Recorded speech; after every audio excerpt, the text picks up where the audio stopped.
오늘은 역대하 1장부터 4장 말씀입니다.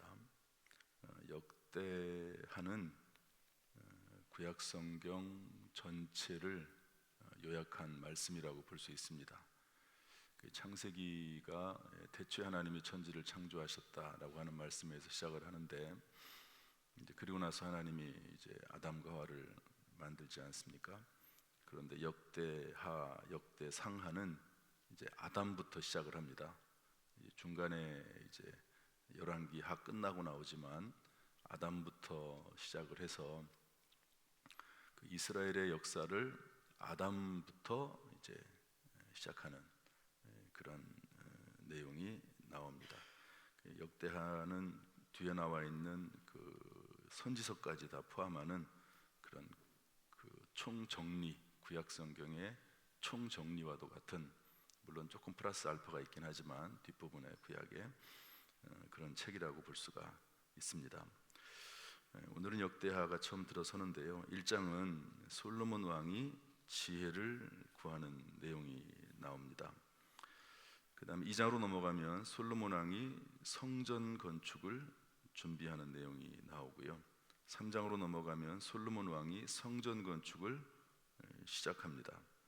4장으로 넘어가서는 성전 안에 있는 물건들 목록이 기록되어 있습니다.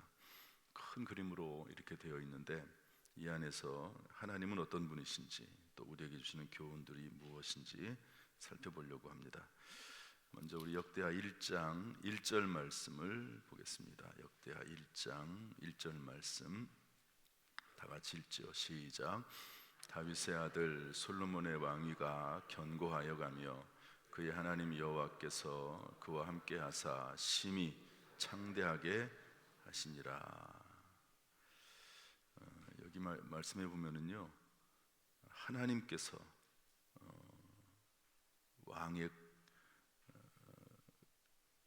왕위가 견고하고 또 하나님께서 그와 함께 하사 솔로몬을 창대하게 하셨다 기록하고 있습니다.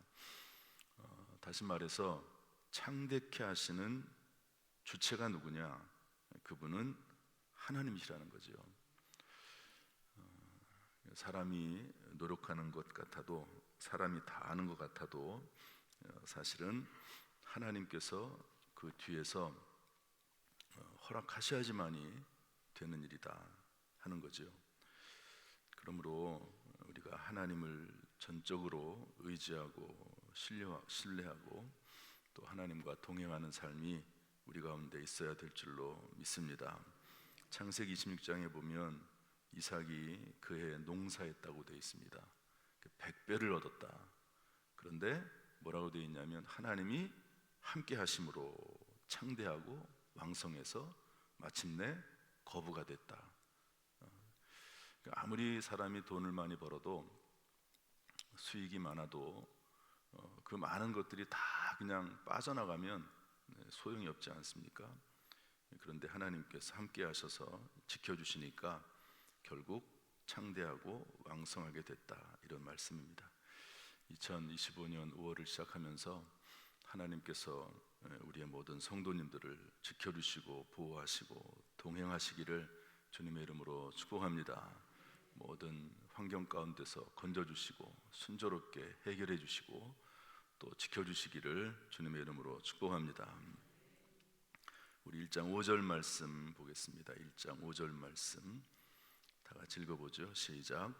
옛적에 훌의 손자 우리의 아들 브살렐이 지은 놋제단은 여호와의 장막 앞에 있더라. 솔로몬이 회중과 더불어 나아가서.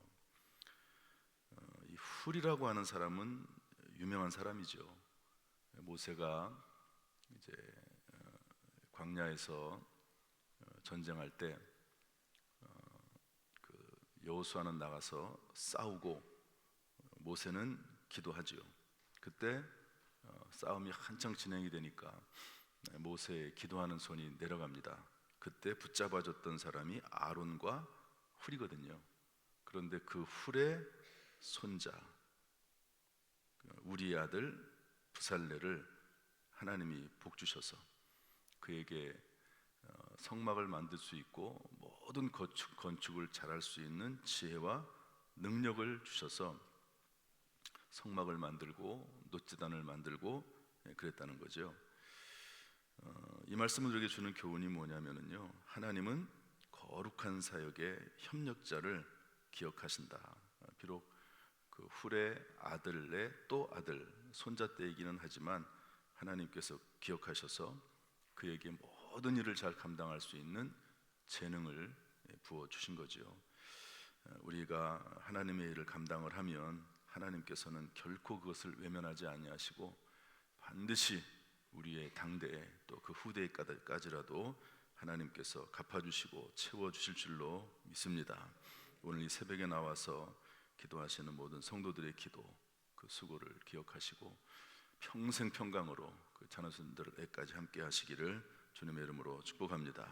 특별히 올 한 달도 하나님께서 우리를 붙잡아 주시기를 주님의 이름으로 축복합니다. 세 번째로 우리 1장 7절 말씀 보겠습니다. 1장 7절 말씀 다 같이 시작. 그날 밤에 하나님이 솔로몬에게 나타나 그에게 이르시되 내가 내게 무엇을 주랴 너는 구하라 하시니. 그것은 솔로몬이 이제 1000번제를 드리면서 기도했는데 1000번제가 다 끝났습니다. 그랬더니 그날 밤에, 따라합시다, 그날 밤에 하나님께서 말씀을 해주시는 거죠. 도대체 네가 1000번씩이나 그렇게 번제를 쌓으면서 기도하는 이유가 뭐냐? 그랬더니 솔로몬이 백성들을 위한 지혜를 구하죠. 하나님께서 그 기도가 마음에 쏙 들었습니다. 너 자신을 위해서 원수 죽기를 구하지도 않고 또 부귀영화를 구하지도 않았는데 내 마음에 든다 그러면서 지혜도 주시고 그 다음에 부귀영화도 주셨습니다. 그런데 여기 이제 그날 밤에라고 하는 말이거든요. 이것은 하나님은 기본적으로 하나님은 말씀을 통해서 우리에게 음성을 들려주십니다. 성경 말씀을 통해서. 그런데 가끔 하나님께서 꿈을 통해서 또 말씀하시고 또 직접 음성을 통해서도 말씀하십니다. 지난 주일날 이승재 목사님 그 간증에 대한 동영상을 틀어드렸는데요. 그분이 이제 주님의 모습을 환상을 보지요. 그런데 분명히 주님인 건 맞아요. 그런데 환한 빛으로 인해서 눈, 코, 입 구분이 되지는 않습니다. 그런데 주님인 것은 맞아요. 예수님인 건 맞아요.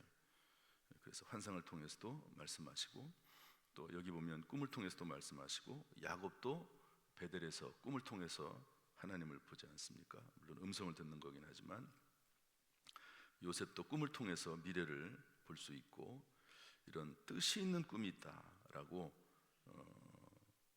그렇게 성경은 알려주고 있습니다. 한번 저를 따라서 할까요? 뜻이 있는 꿈이 있다. 올 한 달 꿈을 통해서라도 하나님께서 꼭 필요한 말씀이 있으시면 음성을 들려주시기를 주님의 이름으로 축복합니다. 그래서 어떤 여자 집사님인데 한 주간에 2번 제가 꿈에 나타났대요. 뭐라고 꿈에 나타나서 그러냐, 한 번은 꾸지람하시고 한 번은 기도해 주셨다고 한 주간에 그런 얘기를 하는 것을 들었습니다. 이게 제가 나타난 게 아니고 그런 방식을 하나님이 쓰신 것뿐입니다. 꿈을 통해서라도 하나님께서 급하게 기도하기를 원하시니까 기도해 주시는 거죠. 또 필요하면 하나님께서 하실 말씀도 하시는 거죠. 하나님은 꿈을 통해서도 음성을 들려주시는 분이십니다. 이런 은혜가, 그렇지만 이것만을 자꾸 찾거나 구하거나 그러면 절대로 안 됩니다. 결 꿈을 꾸더라도 뜻이 있는 꿈임을 확실히 확인해야 되고 성경 안에서 해석을 해야 되는 것이죠. 5월 한 달 꿈을 통해서라도 하나님께서 우리를 만나주시고 꿈을 주시고 비전을 주시고 음성을 들려주시는 그런 한 달 될 수 있기를 주님의 이름으로 축복합니다. 우리 1장 12절 말씀 다 같이 읽어보겠습니다. 1장 12절 말씀 시작. 그러므로 내가 내게 지혜와 지식을 주고 부와 재물과 영광도 주리니 내 전의 왕들도 이런 일이 없었거니와 내 후에도 이런 일이 없으리라 하시니라. 이것을 통해서 알 수 있는 것은 하나님은 구하지 않은 것까지도 주신다는 겁니다. 하나님께서는 기뻐하시는 것을 우리가 구할 때 하나님은 구하지 않은 것까지도 주십니다. 자신을 위해서가 아니라 사명 감당을 위해서, 다른 사람을 위해서 간절히 구할 때 하나님은 그 기도에 응답하실 뿐만 아니라 미처 구하지 못한 것까지도 주시는 거죠. 그래서 마태복음 6장 33절에 보면 너희는 먼저 그의 나라와 그의 의를 구하라. 그리하면 이 모든 것을 너희에게 더하시리라 말씀하고 있습니다. 이것이 순서인 것 같아요. 하나님의 나라 영광을 위해서 우리가 생각하고 시간을 드리고 몸을 드리고 마음을 드리면 하나님은 우리의 모든 인생을 책임져 주신다 하는 그런 의미입니다. 먼저 그의 나라와 의를 구하는 삶이 저와 여러분의 삶이 되기를 주님의 이름으로 축복합니다. 마지막 하나만 더 보겠습니다. 3장 17절 말씀 읽었던 말씀인데요. 다 같이 읽어보겠습니다. 3장 17절 시작. 그 두 기둥을 성전 앞에 세웠으니 왼쪽이 하나요 오른쪽이 하나라. 오른쪽 것은 야긴이라 부르고 왼쪽 것은 보아스라 불렀더라. 그 솔로몬이 성전 건축을 했는데 성전의 앞에다가 기둥 두 개를 세웠다는 거죠. 여기 보니까 높이가 35규빗 이렇게 되어 있습니다. 35규빗이면 한 몇 메타 정도 될까요? 35규빗 1규빗이 5m거든요. 그러면은 뭐 상당히 꽤 높은 5m는 5cm, 50cm 그러니까 한 20m 조금 안 되는 상당히 높은 겁니다. 상당히 높은 그런 기둥 두 개를 세워놓고 그 이름을 야긴 보아스라 이렇게 이름을 붙였습니다. 야긴의 뜻은 우리 각주면 밑에 보면 저가 세우리라 하나님이 세우신다. 그 다음에 보아스는 그에게 능력이 있다. 하나님에게 능력이 있다. 이런 말씀이죠. 한번 따라서 할까요? 하나님께서 세우신다. 하나님께 능력이 있다. 다시 한번 하나님께서 나를 세우신다. 하나님께 능력이 있다. 하나님께서 나에게 능력을 주신다. 여러분 2025년 5월 하나님께서 저와 여러분을 세우시기를 주님의 이름으로 축복합니다. 하나님께서 우리에게 능력을 주시기를 주님의 이름으로 축복합니다. 2025년 5월 우리나라 또 우리 교회 하나님께서 지켜주시고 세워주시기를 참 지금 우리나라도 중요한 때입니다. 하나님께서 하나님 앞에 기도하는 가운데 이 나라 민족을 위해서 경제적으로 상당히 중요한 때입니다. 이번에 대통령이 세워주는 분도 중요합니다. 우리나라가 지금까지 그래도 해외 선교하는 나라로 우뚝 서 있는데 해외 선교는 재정하고 연결되지 않을 수 없습니다. 해외 선교를 누군가는 나가야 되는데 선교사님이 나가야죠. 그럼 선교사님 혼자 나갈 수 있는 게 아니니까 누군가는 뒤에서 선교비를 제공을 해야 됩니다. 또 거기서 교회를 예배당을 세운다 그러면 누군가는 예배당을 세워야 되거든요. 그런데 미국 다음으로 우리나라가 그 일을 감당을 하고 있는 겁니다. 나라가 특별히 성도들이 아무리 뭐 나라에 사람들이 많아도 선교비를 내지 않는 사람 그런 사람은 의미가 없습니다. 뭐 불신 믿지 않는 분들 의미가 전혀 없습니다. 그분들은 선교하는데 전혀 도움이 안 되는 분들이거든요. 그러니까 예수 믿는 사람들 교인들이 잘 되는 수밖에 없어요. 또 그리고 교인들 중에서도 아무리 돈이 많아도 소용없습니다. 선교하지 않으면 선교비를 하나도 지불하지 않으면 그러면 아무 소용이 없어요. 교인들에도 소용이 없습니다. 본인도 힘들고 어렵지만 선교비를 지불하는 이런 분들이 있어야 되는 거죠. 우리나라가 강성해져야 되고 또 우리나라가 특별히 예수 믿는 사람들이 부강해져야 되는 것이죠. 이런 은혜가 야긴과 보아스처럼 우리 가운데 있을 수 있기를 주님의 이름으로 축복합니다. 말씀을 정리하겠습니다.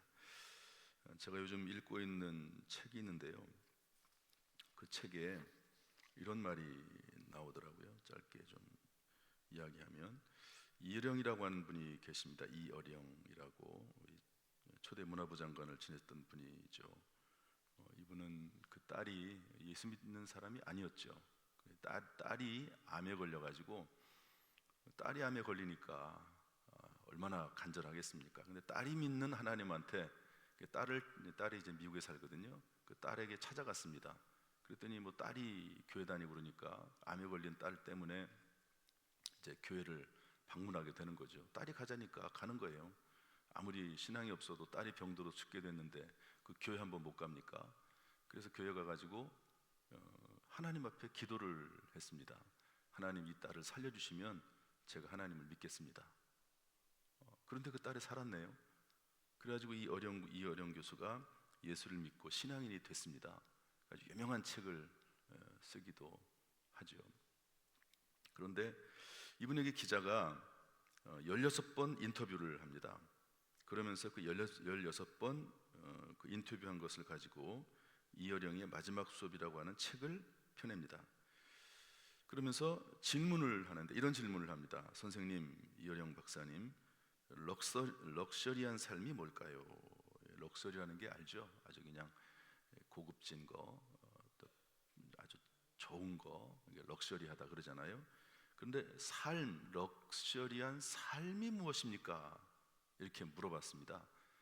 그랬더니 이어령 박사가 이렇게 대답을 했다고 합니다. 럭셔리한 삶, 나는 소유로 럭셔리를 판단하지 않아.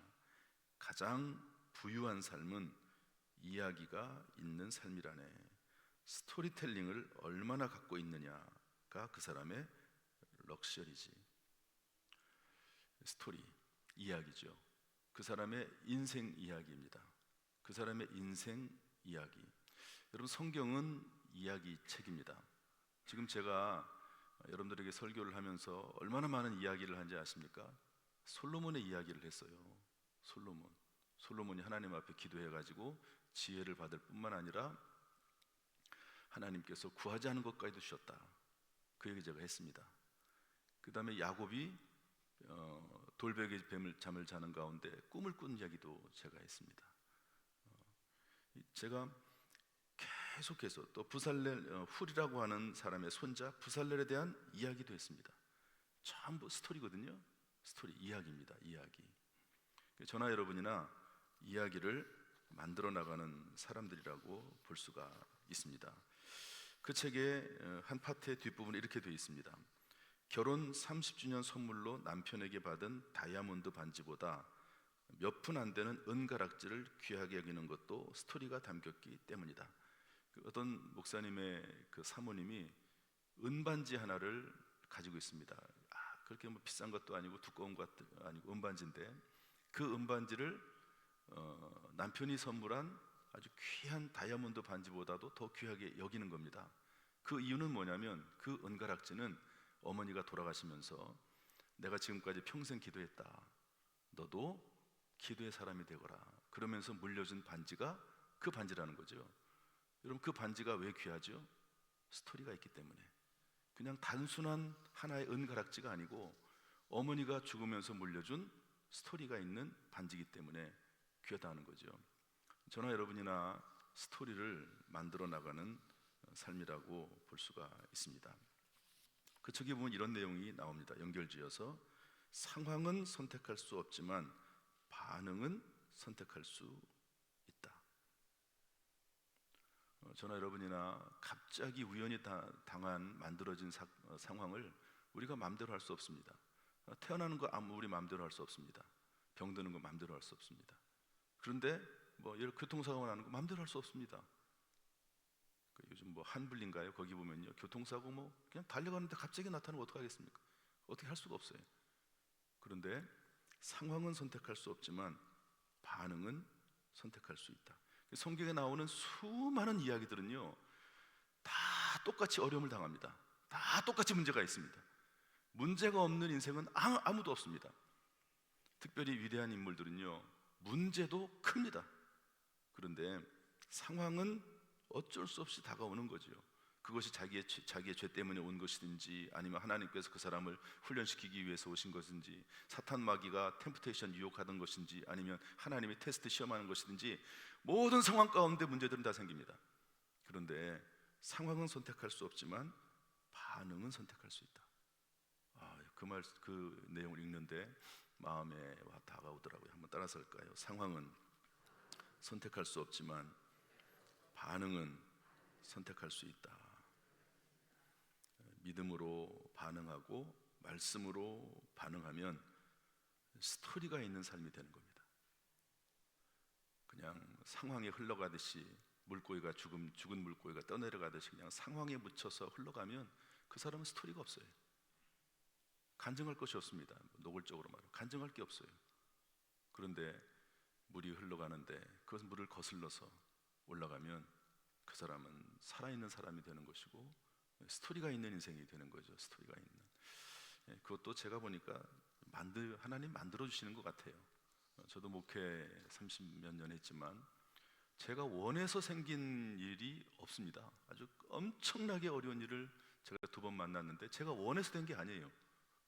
원해서 된 게 아닙니다. 생겼어요. 그걸 어떻게 하겠습니까?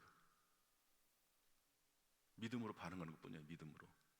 믿음으로 반응하는 것뿐입니다. 말씀 붙잡고 반응하는 것뿐이에요.